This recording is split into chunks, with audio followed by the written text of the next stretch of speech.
விழுப்புரம் மாவட்டம் செஞ்சியில் உள்ள ஊராட்சி ஒன்றிய நடுநிலைப் பள்ளியில் சாக்லேட் சாப்பிட்ட 18 மாணவர்களுக்கு வாந்தி மயக்கம் ஏற்பட்டு அரசு மருத்துவமனையில் அனுமதிக்கப்பட்டுள்ளனர். கூடுதல் விவரங்களை நமது செய்தியாளர் நதீம் வழங்க கேட்கலாம். நதீம், வணக்கம். இது தொடர்பான விவரங்கள் என்ன சொல்லுங்க?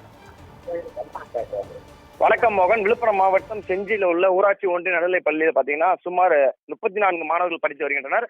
இந்த 34 மாணவர்களும் 6ஆம் வகுப்பு படித்து வருகின்றனர். குறிப்பாக பாத்தீங்கன்னா இன்று அந்த பள்ளி வகுப்புல பாத்தீங்கன்னா ஒரு மாணவிக்கு பிறந்த நாளை முன்னிட்டு அந்த மாணவி செஞ்சி மந்தவேலி அருகே உள்ள ஒரு மளிகை கடையில சாக்லேட் வாங்கிட்டு போயிட்டு பள்ளி மாணவர்களுக்கு வாங்கியிருக்காங்க.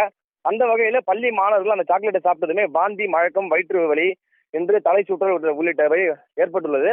இது குறித்து அறிந்த ஆசிரியர்கள் 34 மாணவர்களை சுதாரித்துக் கொண்டு அந்த சாக்லேட்டை வாங்கி பார்த்தபோது சாக்லேட் காலம், அதாவது பாத்தீங்கன்னா மேனுபேக்சர் டேட் முடிஞ்சிச்சுன்னு சொல்லிட்டு உடனடியாக அந்த 18 மாணவர்களை, சாக்லேட் சாப்பிட்ட மாணவர்களை மட்டும் செஞ்சி அரசு மருத்துவமனைக்கு அழைத்து தற்போது சிகிச்சையானது அளித்து வருகின்றனர்.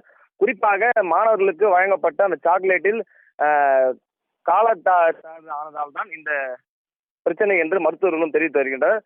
மேலும் இந்த கடையின் மீது நடவடிக்கை எடுக்க வேண்டும்.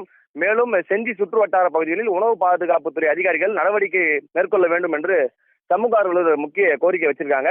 தற்போது செஞ்சி அரசு மருத்துவமனையில் 18 மாணவர்கள் சிகிச்சை பெற்று வருகின்றனர்.